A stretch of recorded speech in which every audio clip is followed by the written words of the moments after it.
Broadcasting from the business capital of the world, this is the Podcast Business News Network.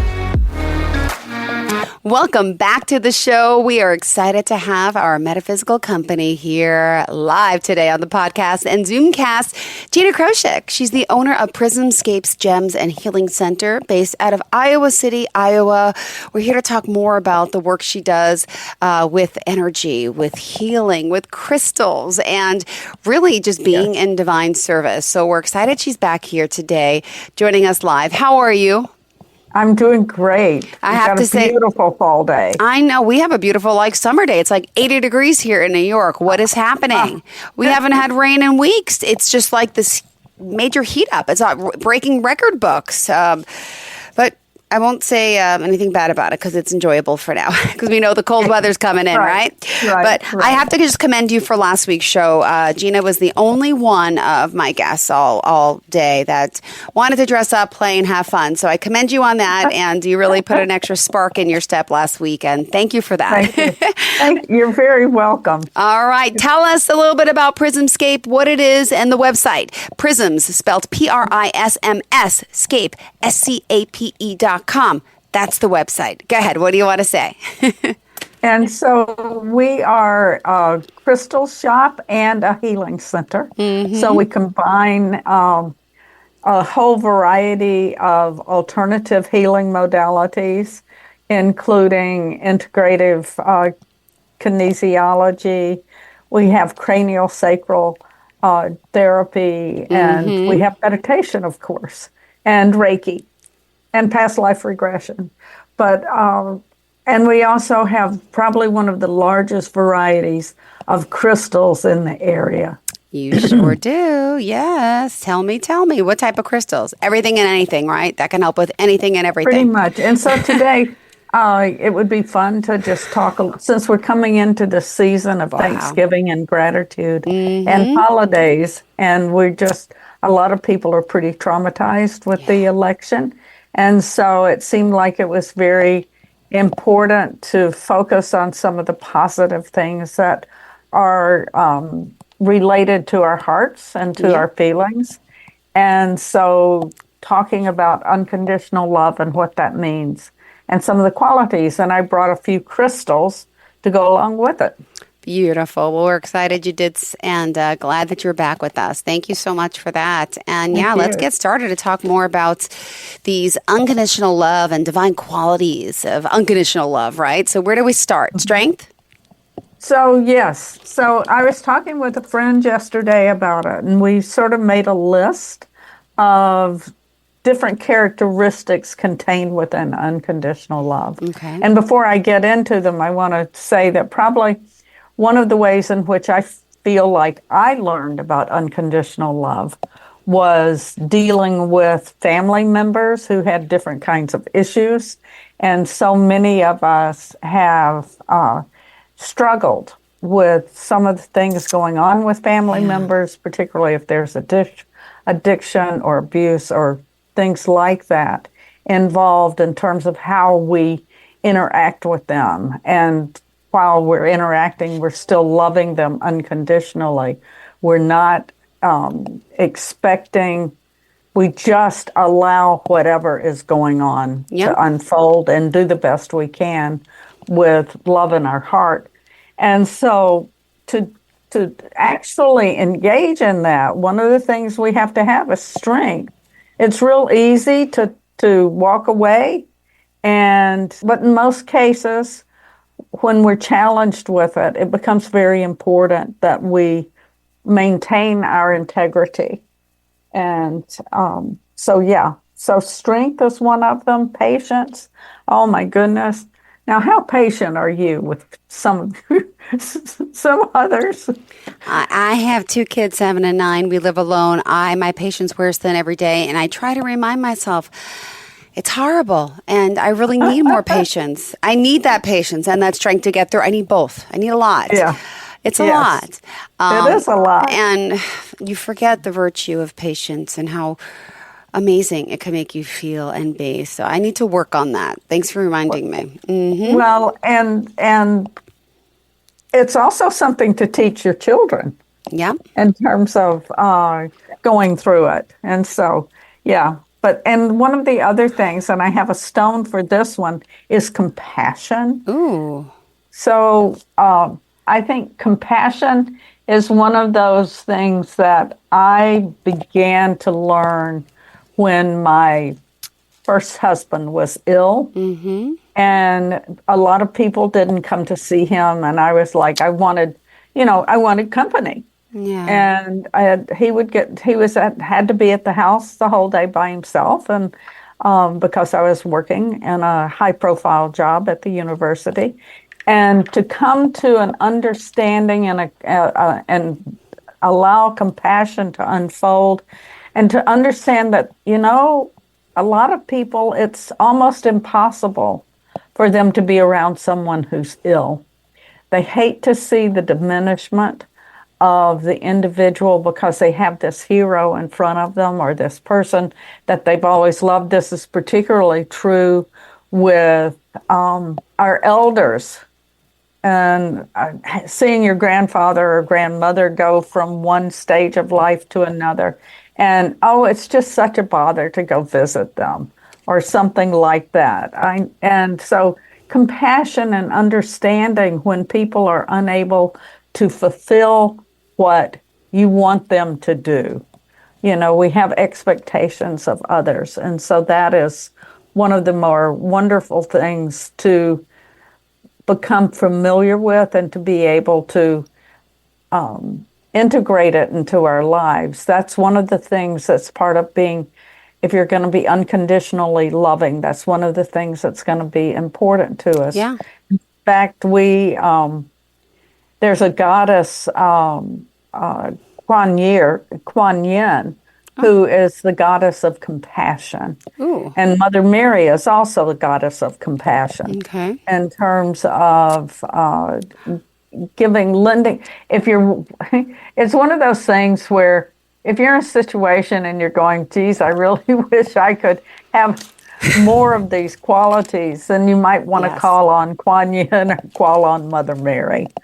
So, and I have a stone that I think is a really good one for this, and it is apophyllite, and it comes out of the Himalayas. Oh. And it is just one of the most, it's a stone when I sat with it. Is it beige and orangey? I'm trying to see inside. It's real white. It's got a little bit of beige on it, and it's got a little bit of orange on it. And I'll show you another piece because, that's a different stone right there. Yeah. Yeah. And then I'll show you just the single point of it. Sure. Ooh. Isn't that It's just like a diamond. gorgeous? I love it. I love it. Yeah, it is just absolutely exquisite. And so it's a stone of compassion. When I sat with it, it's also said it was the stone of the Creator. And so it's going to be one to allow us to get in touch with divine qualities. And we often... wow.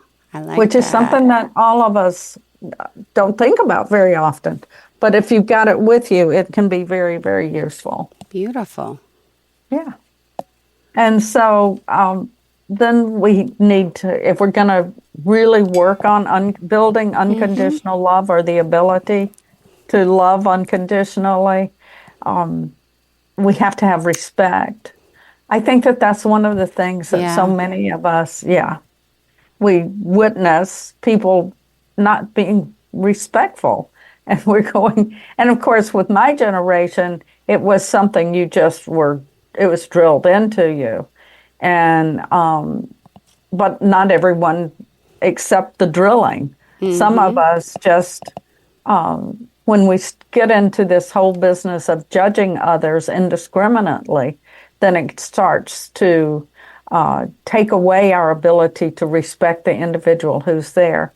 So in the, one of the things that I found interesting and love about the Buddhist tradition is Thich Nhat Hanh, who is one of the more Thich Nhat Hanh, and he was a Buddhist teacher, but he was also a Christian. And so he was a very interesting man. He came out of during the Vietnam War. He had been imprisoned for, I think, 20 or 25 years. And he came out when he came out of prison, he became just a master teacher to help us start to learn about things like compassion and respect and all of the different things. But one of the things that he taught was that when we do this to another person, how they'll follow the tradition of bowing. It is, I am recognizing the divine within you. And so when you're meeting and greeting someone and the two of you do that, put your hands together and another way of respecting and honoring that divinity within each of us, I think it becomes important, particularly if people have differences of opinion on certain things. It becomes very important for us to always be able to see that divine spark within the other person, because we really are brothers and sisters. And that's just part of why we're here on the planet, is to recognize that and then to work with each other and to figure out and to teach ourselves, but allow our heart to speak through us. And so that's where the unconditional love comes from. And so respect. And one of the things that I think is essential in just living is humor. Yep. It's sort of like us dressing up at Halloween. And here we are at our age and loving getting into costume. Makes you feel good, makes you feel young and vibrant. I think I'm a proponent of that. I spoke to someone last week. They're like, I never dressed up and I felt so bad. Like, she doesn't know what she's missing. But in her world, they didn't do dress up as a child and I feel bad. I'm like, oh, you don't know what you're missing. But we had so much fun. Yeah. And it is such an interesting thing that happens when you go into a costume. You're able to all of a sudden see the world in a different perspective. Different eyes. And that's part of what I think is really important. And then one of the things that we have a Facebook page for the business, and I also have a personal one. But a lot of cartoons show up when different things are going on to help us see the humor in whatever is going on in the world. And that's always useful. Beautiful. What else you got? Acceptance. Okay. And that, I think, is probably one of the more difficult ones when we allow people to be themselves. Okay. And because a lot of times we don't want them to be like that. You have a lot of that happening around some of the gender identity issues. And so learning to accept others as they are, rather than saying, no, you have to be this way. And that way. Well, and I grew up in the South, and growing up in the South, you are, particularly my generation, there are certain ways that young women, it is what you are supposed to do. You're supposed to dress a certain way. You're supposed to talk a certain way. You are supposed to behave a certain way. As my mother always said, you're a young lady, and it is important for you to be a young lady. So when the 60s came along, and all of a sudden I'm giving up my long line panty girdle, as opposed to, then it was a whole different world in terms of how you fit into the mold that people think you're supposed to fit into. So acceptance becomes a part of that unconditional love. And then probably one of the things that I consider to be one of the hardest things is forgiveness. And I have a couple of stones for that. And this one is called Diaptase. Okay. And it is also called the Emerald of Africa. That's like emerald, jadey, shiny. Isn't that just absolutely exquisite? Okay. And it comes primarily out of the Congo. You can also have Wow. diaptase out of Mexico, but this is just a stone. So if you're ever questioning or having trouble with forgiving someone, because it's like you can grow up with the saying, I can forgive them, but I can never forget what they did. And so it's really hard to forgive someone if you're still wallowing in the memory of whatever harm they gave you. And so stepping back and trying to work with that whole business of how to feel around forgiveness and allowing, again, it's that whole business of allowing ourselves to see someone in a different light, and a light where they're not the person who harmed us or caused us pain. Then and then taking a new look at them. So it's one of the things that happens in some of my sessions with people is an eagle will come and ask them to have different eyes. It's time for you to see with new eyes. And so if we can, to work with forgiveness, it's that whole matter of starting to be able to see with new eyes, see the person, how they've changed, what's different, how is it going to make a difference in their life and in my life. Wow. And so forgiveness is one of the others. I'll show you one more piece of diaptase because it's just such a absolutely beautiful stone. Yeah. Amazing. Yeah, those crystals, just in they're gem quality. So, Like, how expensive is that? $148. Wow. Okay. Yeah, because when the crystal in structure, there are a couple of stones like that. So you have diaptase, you have there's another one, azurite. Several of the stones, when the crystal becomes so vibrant and so beautiful, the cost of it goes up. As opposed to we have some that's real rough. So. Oh my goodness. Yeah. Now, where do you keep all these stones? Do you have to keep them like dry, like in rice or something, or do they have to be stored a certain way to keep their credibility? Or no, they can just stay out. No. Okay. Yeah. Can they get wet? They can get wet. Okay. They have a copper base, so that's where the green comes from. Okay. And there are a few crystals that you cannot get wet, and probably one of them that was best known as selenite, which is the one that's the crystallized divine energy. And it will melt, and the salt lamps melt. So people will come in and say, well, my salt lamp is shedding. And the reason for the shedding is the humidity. And it's too close to something that has a lot of humidity. And so those are two of the primary ones. And calcite.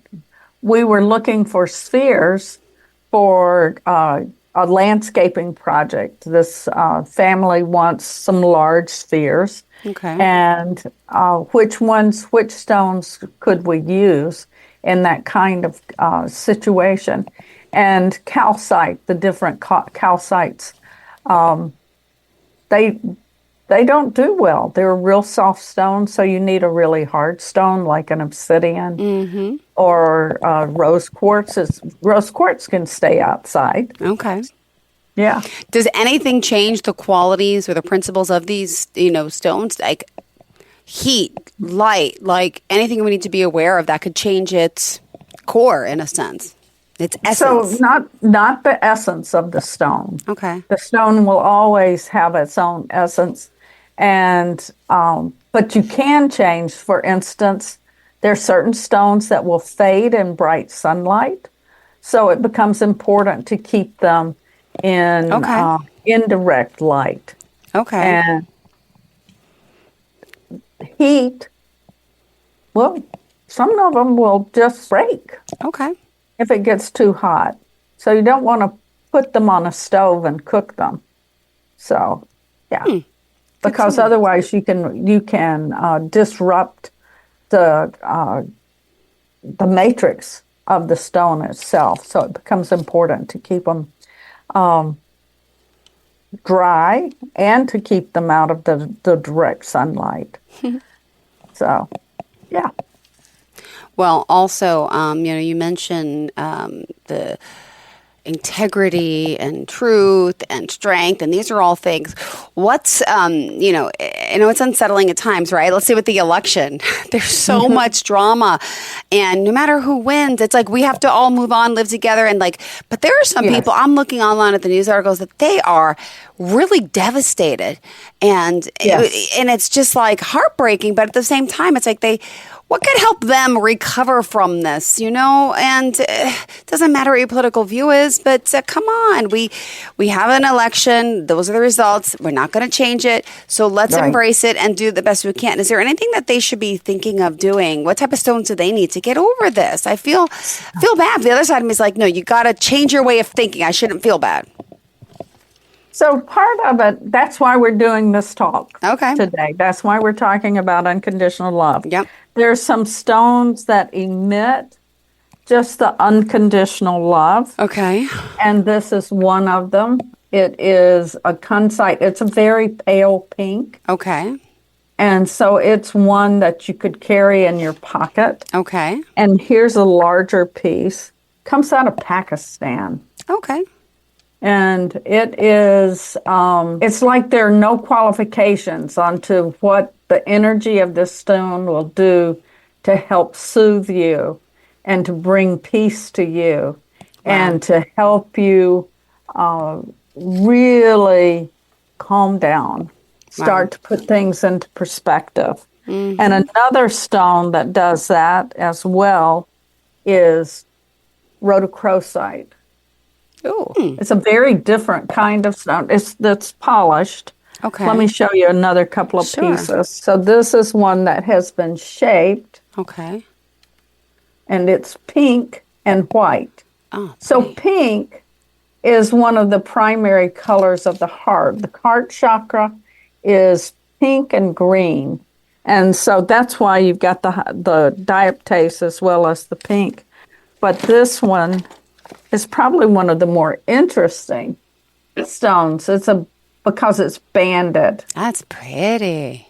Isn't that beautiful? How old are these stones? How old can they be? My goodness. Millions of years old. Wow. They are, some of them, they've been growing for thousands, for millennia. Wow. Thousands of years. So what is interesting is that, and they have a certain vibration or a certain frequency about them. And these are very high frequency or high vibration stones. And so many of the stones have since the 1980s, 1960s, 1980s, we have brought in a lot of new stones. We've discovered a lot of new stones. And generally, they always are vibrating just at the level of just love, unconditional love. And so one of them that's very popular is the ring that I have, and it is Larimar. Wow. Wow. And it comes from a single place in the world. Okay. It comes from the Dominican Republic, and you'll find it no place else. So what's fascinating to me is that many of the new crystals that we've just learned about are only available in one place. So there's a stone called sugilite, and it is a beautiful dark purple, and it comes only from South Africa. Wow. And it's considered to be a treasure to the state of South Africa. Amazing. So yeah. But in terms of the essence, the consciousness of the stones is going to be there because they have a consciousness. Different people say at different levels or different dimensions, but they're there just emitting the energy, and they're willing to give it without question. Yep. And it is one of the more remarkable things about the crystals is that they're always willing to be there to assist us with whatever we need at that time.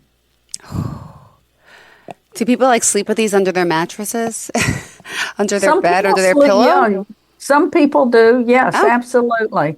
Particularly, it's like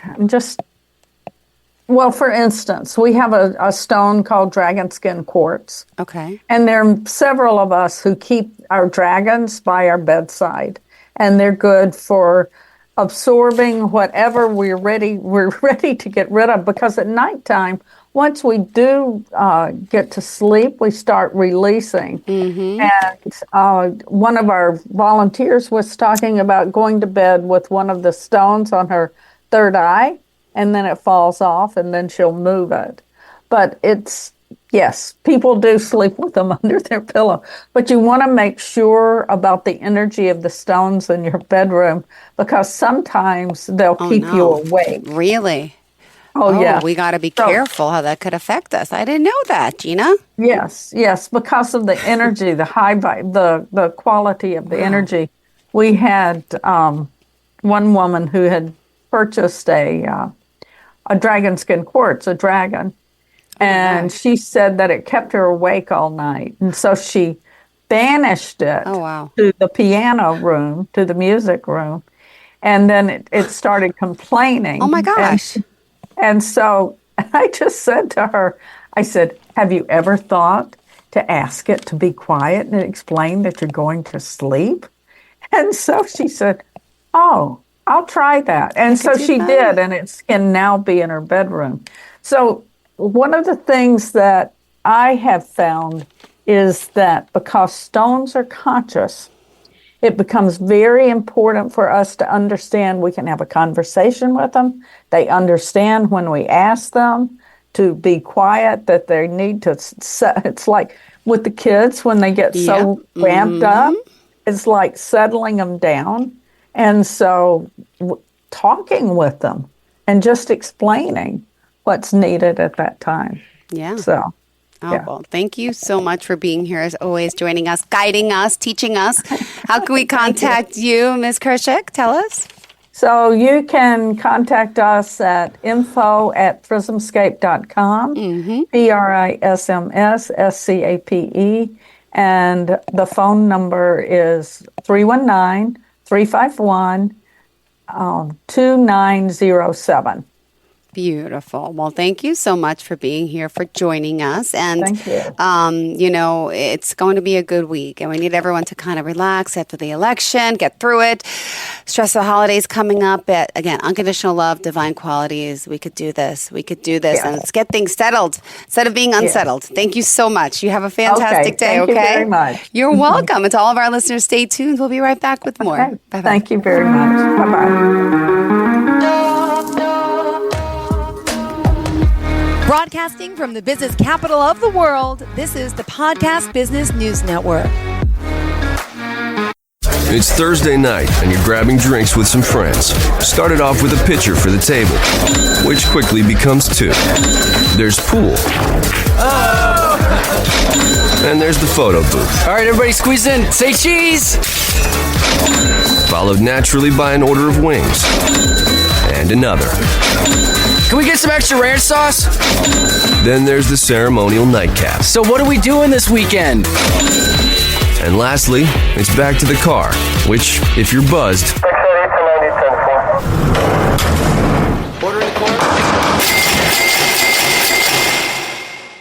could be the most expensive night of your life. Getting pulled over for buzz driving could cost you around $10,000 in fines, legal fees, and increased insurance rates. Nothing kills a buzz like getting pulled over for buzz driving, because buzz driving is drunk driving. Brought to you by the National Highway Traffic Safety Administration and the Ad Council.